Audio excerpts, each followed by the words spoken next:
10 plane crash survivors are lost in the Mexican rainforest, with murders occurring daily. The flight attendant broke her neck during the crash landing.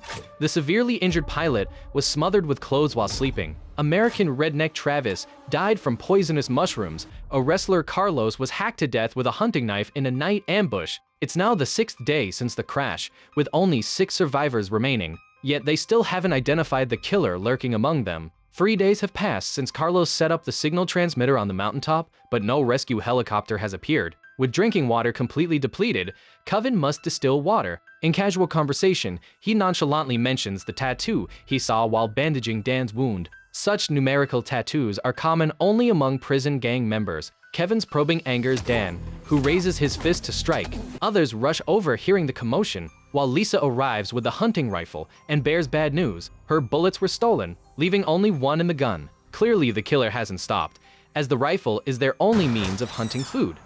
They want us to die. And starvation's as good a way as any. To clear suspicion, Dan admits to serving time for fraud, but claims he went straight after marrying Amy. He stole the pilot's phone, only for the money in his account. Kevin doubts his story but can't find a motive for murder. Lisa wanders alone in the jungle, seemingly searching for something. Her strange behavior catches Sana's eye. Still suspecting Zach, Lisa reveals seeing him sneak into the forest while others slept. She speculates he might be hiding something, like the murder weapon. As Sanya probes for details, a sudden thunderstorm forces everyone into the cabin. The stifling atmosphere makes them increasingly agitated. Amy seems to hallucinate again, seeing the gunmen who once hurt her. When rain starts leaking in, Sancha notices it takes a long time to penetrate, suggesting a possible compartment in the cabin roof. So Zach uses a crowbar to investigate. As white powder packages fall, Zach immediately identifies them as cocaine, accurately stating their market value. $1,800 a kilo in Mexico, as much as $300 a gram in New York.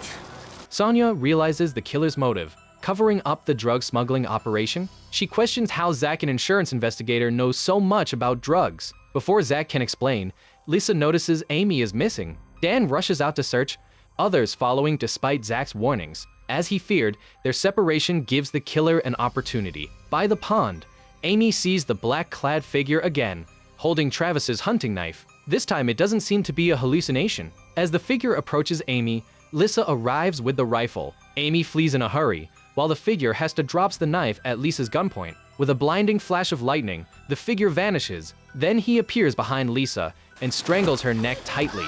The rain muffles Lisa's screams, and she soon dies. The number of victims increases again. Only 5 survivors remain. With panic intensifies, Coven and Dan even start fighting over Lisa's rifle. Suddenly, Sonia pulls out a pistol, aims at Zach, shocking everyone. Saying this gun isn't yours? It's mine. Sonia reveals that Zach had sneaked into the woods to hide items. She had found the hiding place according to the clue provided by Lisa. There were not only Lisa's missing bullets, but also a pistol and even a satellite phone. But Zach, equally shocked, only admits the pistol is his. He confesses to being an undercover narcotics officer investigating a drug case, claiming his wallet contains proof. However, Kevin finds only cash inside. Zach believes the killer took his ID to frame him, but no one believes him. They're more concerned about the satellite phone's unlock code. Zach insists he's never seen the phone and doesn't know the code. An enraged Dan knocks Zach unconscious with the gun butt. With their only hope for rescue being the satellite phone, Dan suggests torturing Zach for the code. Despite Sana's objections, she has no choice since everyone else agreed.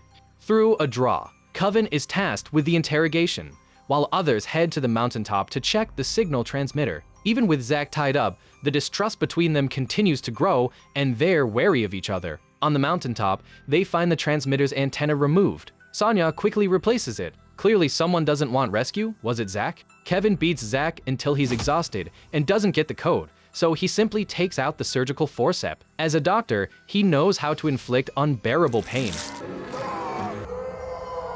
Meanwhile, the Mexican military detects the missing plane's signal. The Drug Enforcement Administration in Houston also learns this news, having long suspected the flight of drug trafficking. It seems Zach wasn't lying. He and his wife Claire are narcotics officers. Claire and her colleagues visit Cora, the manager of the small airline company operating the missing flight. Cora exactly is the person the killer contacted via satellite phone and who was secretly monitoring the Mexican military camp. Claire has verified the flight manifest, Noting the pilot's history of drug use and suspiciously low ticket prices, Cora deflects, claiming ignorance as a hired manager, clearly lying, but Claire can't prove it yet. Worried for her husband's safety, Claire decides to investigate in Mexico herself. At night, Zach is suddenly awakened by footsteps. A figure with a dagger appears before him. Seeing it's Sonia, Zach is incredulous. Is she the real killer? But Sonia doesn't kill him. Instead, she cuts his bonds. After spending days together, she has a good impression of Zach and believes he shouldn't be tortured without concrete evidence. Zach promises to look out for Sonia in the shadows, believing the killer won't stop until everyone is dead. Dan, Amy, Kevin, if one of them's killed, that leaves just 2 against 2. But Sana refuses, no longer trusting anyone. The next day, discovering Zach's escape, the remaining 4 survivors disagree on what to do. Sonia believes the signal transmitter is working and they should stay put, waiting for rescue. Dan worries Zach is still lurking nearby, insists on hiding with Amy. Kevin is also unwilling to stay with the Sona, who's holding the pistol. By now, the Mexican military has dispatched a helicopter to search the signal area. The 5 survivors, keeping their distance from each other, remain safe for now. Just as they think rescue is imminent, screams echo through the forest. Sonia arrives first and is shocked by the scene. Arriving next, Zach is speechless at Dan and Amy's horrific deaths. Last to arrive, Coven picks up Dan's rifle and aims at Sana, convinced she and Zach killed the couple. He had guessed Sonia freed Zach from the cut ropes. Sonia argues that if she were the killer, she wouldn't have revealed the satellite phone and gun. As for Zach, with his toenails torn out, can barely walk let alone kill 2 people. Kevin also has reasons to defend himself. If he wanted everyone dead, he wouldn't have saved Sonia from falling off a cliff. But with only 3 people left alive, the killer must be among them. As they reach a stalemate, helicopter rotors roar overhead. A rescue chopper flies nearby, but leaves after a brief search, unable to see through the dense jungle and clouds. Realizing they might miss rescue if they continue this standoff, Kevin lowers his gun first, but Sana demands he unload it and throw it into the pond. Kevin complies reluctantly, aware Sana's magazine is full, while his rifle has only 1 bullet. Sonia plans to go to the mountaintop to make a smoke signal, but Kevin refuses to go with her, citing distrust. However, before Zach and Sonia get far, a gunshot rings out. Returning to the pond, they find Kevin dead from a gunshot to the back, his face unrecognizable from piranha bites. Sonia nearly vomits at the sight. I've got a question for you, Zach. If it's just the 2 of us left alive, then who did this?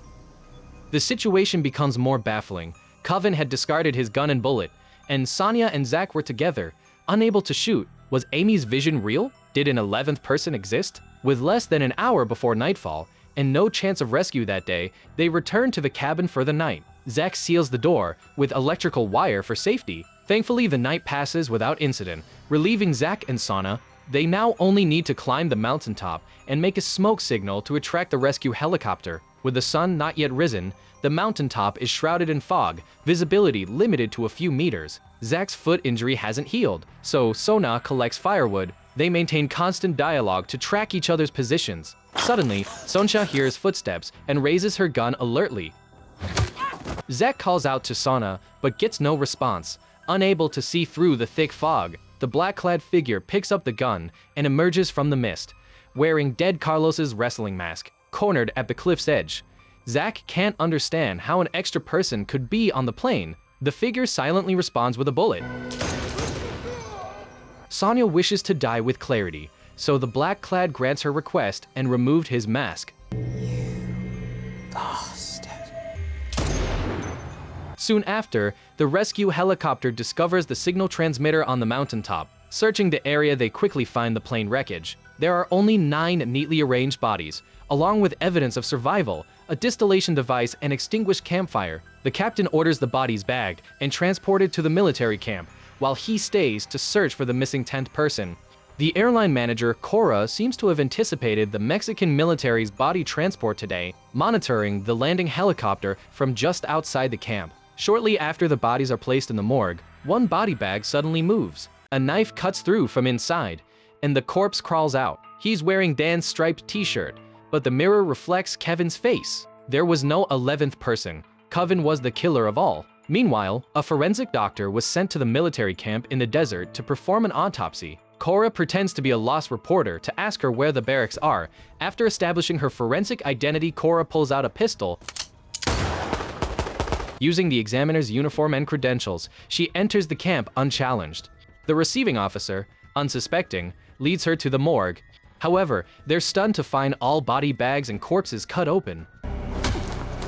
It's revealed that Kevin and Cora are a couple, masterminds behind the plane's drug smuggling operation. Kevin used the corpses to hide drugs, something the Mexican military would never suspect. After retrieving all cocaine, Kevin and Cora start splashing flammable cleaner to destroy evidence. Claire arrives at the camp to identify her husband Zach's body, but as she approaches the morgue, a violent explosion occurs. A car speeds towards the camp gates, engaging in a fierce shootout with soldiers.